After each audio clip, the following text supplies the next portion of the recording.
Boa noite, senhores. O vídeo de hoje, um vídeo de reação. Nós vamos reagir aqui ao que o doutor aqui, Carlos Nogués, né? Ele é bem... Ele é um dos pioneiros aí, né? Sobre a metafísica aristotélica tomista. E vamos ver o que ele tem a apresentar aqui pra gente sobre, efetivamente, a primeira via, né? Como eu trouxe aqui no meu canal recentemente, sobre a prova dele, trazendo um contexto mais metafísico, no caso físico, depois traçando para um âmbito além da física mais abstracional e efetivamente material, para um sentido metafísico, né?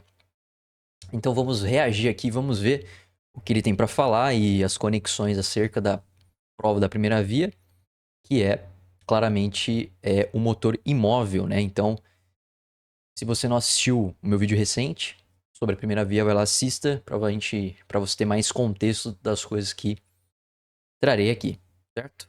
Então vamos lá, vou pôr aqui.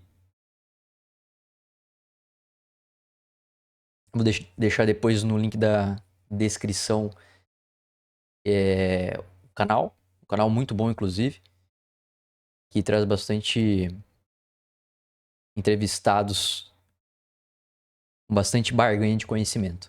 E que ele considera a mais evidente, e é a mais evidente, parte do movimento.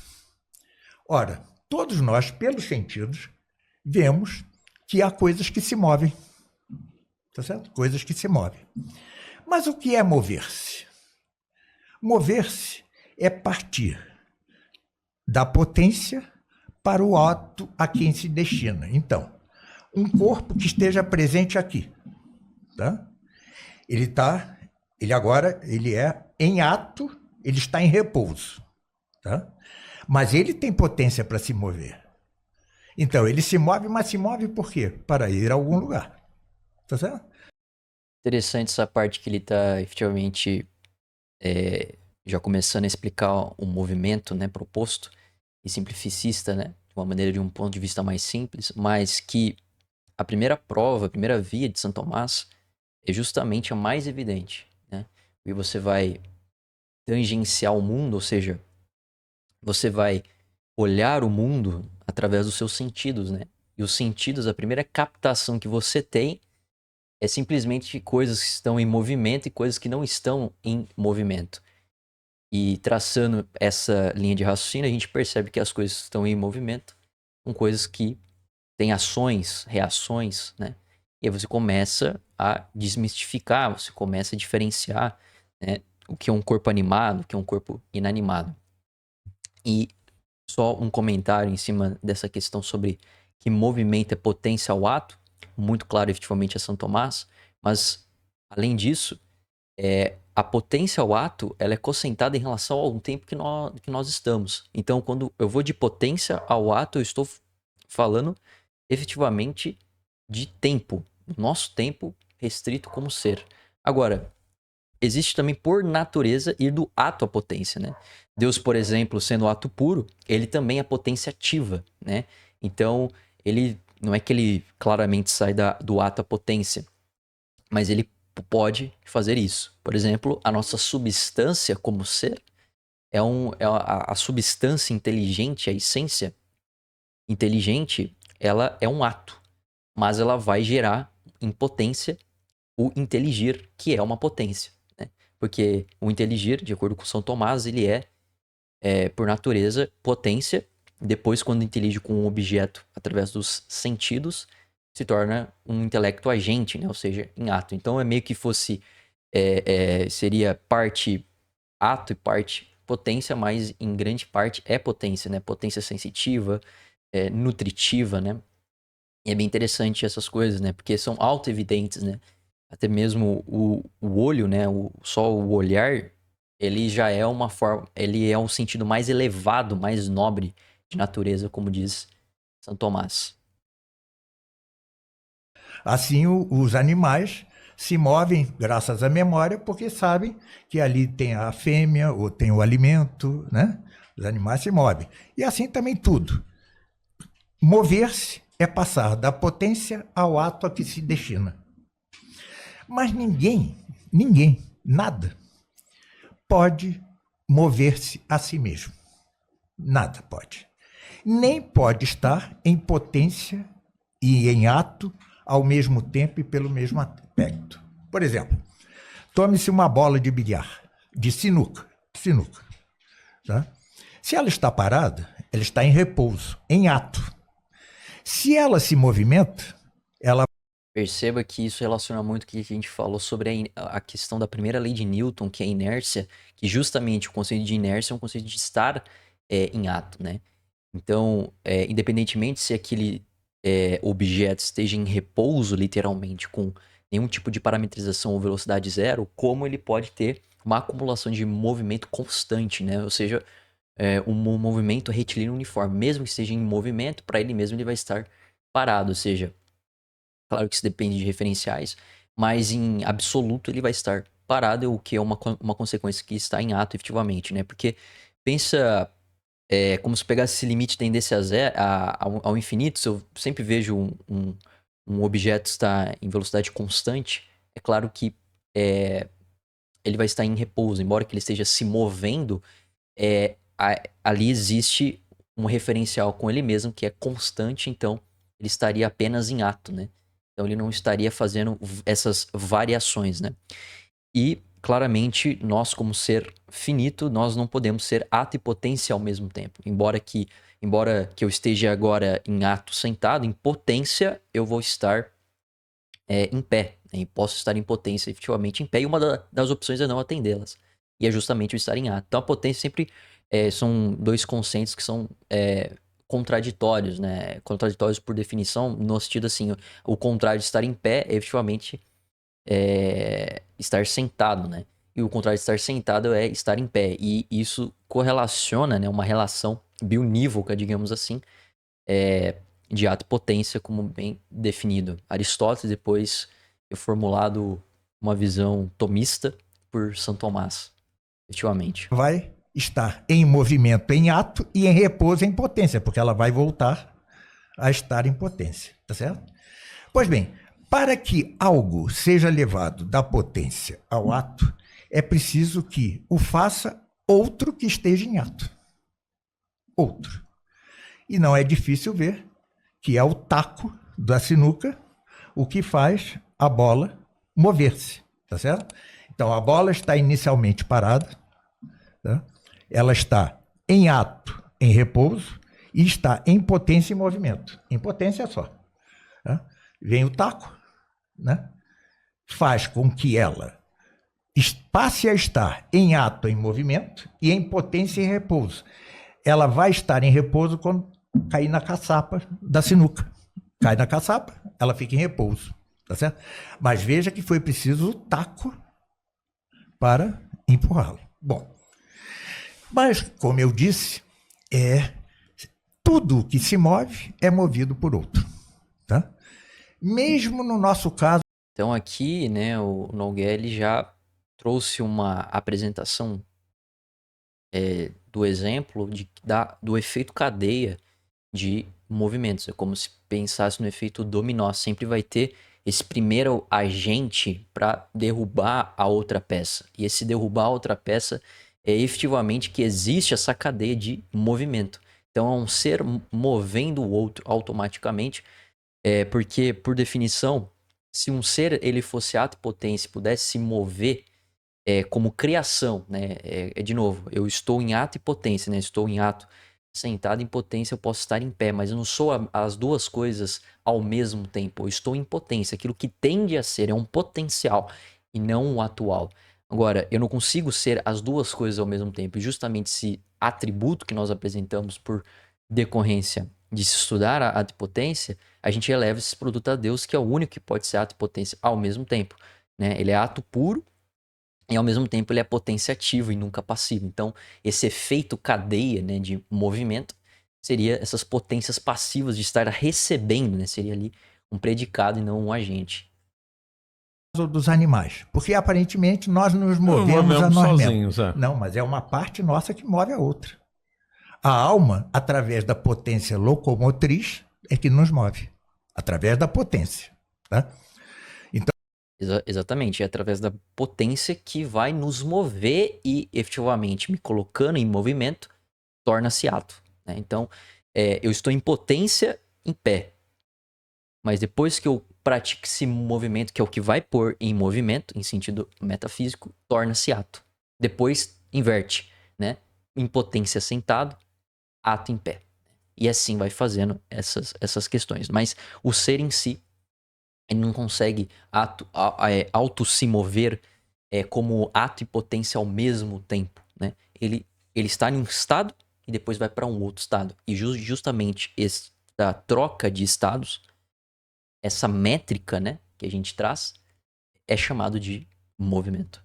Eu defini melhor depois, no vídeo passado ali, traçando as métricas e as parametrizações efetivamente em relação à física.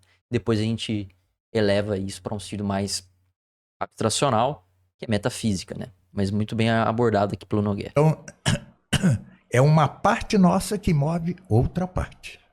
Tá? Pois bem, se nós remontássemos indefinidamente movido, motor, movido, motor, movido, motor, movido, motor, Efeito de movimento. nós iríamos ao infinito e não haveria um primeiro motor. E o que resultaria disto? Que sem haver um primeiro motor, não se move o intermediário. E sem um intermediário movido, não se move o último. Logo, Exato. é preciso um primeiro motor imóvel, tá? Que nem sequer tem uma parte que se mova e outra que é movida. Totalmente imóvel. E isto é o que conhecemos pelo nome de Deus. Justamente esse conceito de ser imóvel e até mesmo ele não pode estar contida no tempo, ele tem que estar acima do tempo. Eu nem peço para ele ser eterno, né? Ele podia estar, por exemplo, sentado no Evo, né? Que seria um ponto inicial, como de São Tomás, que é exatamente onde está habitado ali os anjos, né? Um ponto inicial de Evo. E a gente já está num ponto cosentado pelo tempo, né? Mas eu nem trato isso como um quesito eterno, né? A pessoa ela poderia já por si própria estar acima do tempo, né? Estar em uma dimensão dimensional. É claro que elevando aspectos de atributos de onipotência, onisciência, esse quociente precisa ser eterno, né? Ou seja, muito acima do tempo, muito acima do evo, né? Vejam, no caso da sinuca, temos a bola, que é movida pela sinuca, pelo taco, e o taco é movido por quê? Por nossa mão. E nossa mão é movida por quê? Por nossa alma. E nossa alma é movida por quê? Primeiro, motor imóvel. Na nossa inteligência, nós temos 3 potências intelectuais. Uma é a vontade, não entra ao caso. Outra é o chamado intelecto agente, que é uma potência ativa. E outra, o intelecto possível, que é uma potência passiva. Tá? Essa potência passiva é a que pensa. Mas para que ela pense, ela tem de ser levada ao ato pelo intelecto agente, assim como a mão leva o taco ao ato e o taco leva a bola ao ato. Pois bem, por isso que essa diferenciação que o Nogueira está fazendo é justamente que o intelecto, né, em pontos de vistas referentes, em parte ela vai ser ativa e em parte ela vai ser passiva. Porque quando a gente começa os estudos de São Tomás, a primeira coisa que ele fala é que a potência, no caso que o intelecto, ela é uma potência e uma potência passiva, não é uma potência ativa. Mas depois que eu intelijo o objeto, torna-se um agente. Esse agente, ela é atual e ocasionalmente ela é agente, né? Não acaba sendo mais passiva, mas sim efetivamente ativa. Mas ela sempre está em potencial passiva, porque ela sempre vai receber um objeto primeiro e depois ela vai começar a ser ativa naquele objeto. Então, primeiro eu recebo o objeto, então ela é passiva, um potencial passivo, e depois, pós isso, pelo exercício do raciocínio, que é justamente nós seres racionais, a gente começa a tornar aquilo como um agente, né? A gente começa a tornar aquilo como ato, né? Então a gente acaba passando de uma potência passiva efetivamente para uma potência ativa, né? Potência ativa do intelecto agente move a ato que pensa. Mas o que é que move o intelecto agente? É Deus.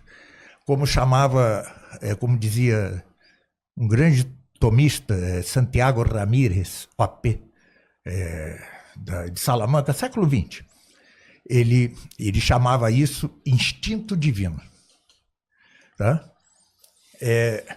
Todas as potências ativas são movidas por Deus.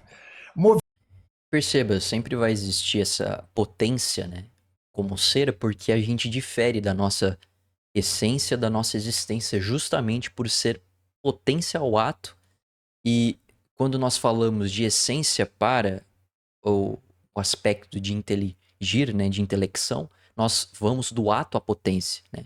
Então, por isso que em tempo é potência-ato, mas em essência é ato-potência, né? Então, justamente a gente difere, já Deus ele é unicamente igual, né? Ele se assemelha à sua existência e à sua essência. Movidas elas por Deus, movem então as potências passivas que então realizam seu ato. Este é o esquema geral. Tá?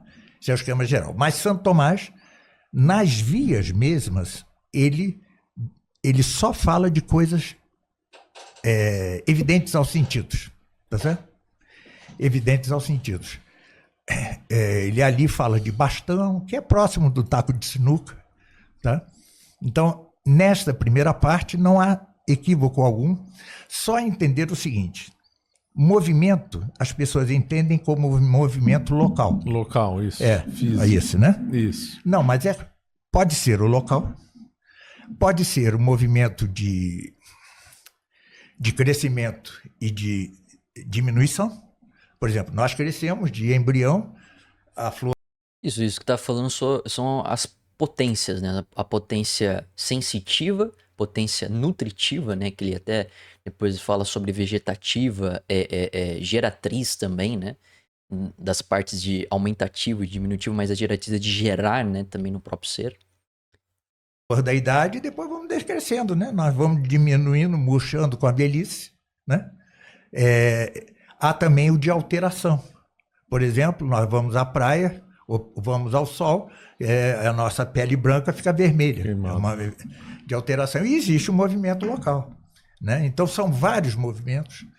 É por isso que esse movimento local, né, ele é traçado na física ou na matemática, né? Ou seja, o ente quantitativo.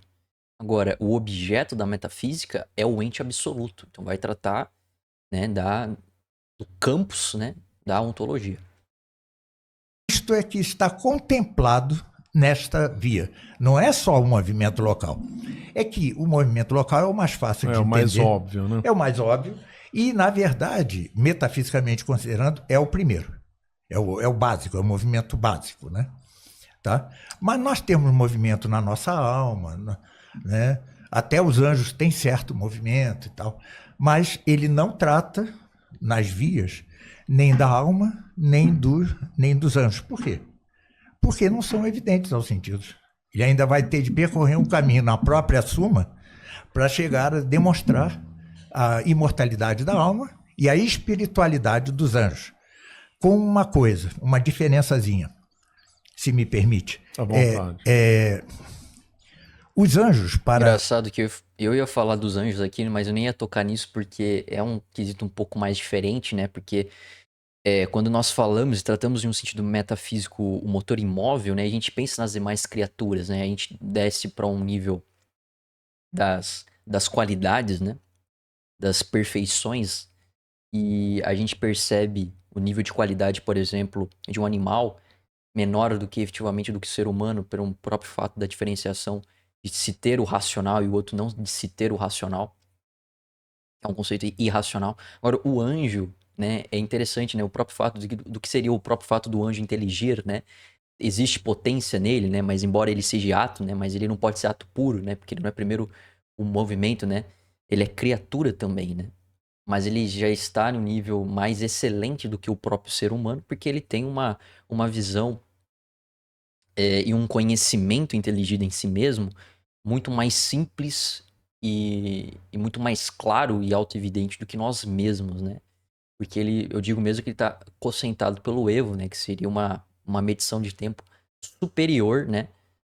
do que o tempo que nós temos aqui, por exemplo. Os antigos, incluindo Santo Tomás, Aristóteles, Platão, os anjos, tinham uma existência que se poderia conhecer por demonstração quid, pelos efeitos. Por quê? Porque eles achavam que eles é que moviam Os astros. os astros, as esferas celestes. Hoje nós sabemos que não é isso. Então, nós só sabemos da existência dos anjos por fé. Tá? Mas não assim a imortalidade da alma humana. Nós sabemos por certa indução que nós fazemos por experiência própria, que nós temos a experiência própria de nossa própria alma. Então, não se estranhe que nessas 5 vias ele só fale de coisas elementares. O bastão, o fogo. Ok, muito bom, muito bom. Queria apresentar esse vídeo aqui, né, em correlação com o que a gente avaliou na primeira via, e que, de certo, claro, tratou-se de muita coisa aqui semelhante, né? Mas é isso, senhores. Eu espero que no próximo vídeo eu quero trazer a segunda via, né, agora de São Tomás, que vai falar sobre a causa eficiente, que é bem interessante. E vamos discorrer. É isso aí. Uma boa noite, um bom dia.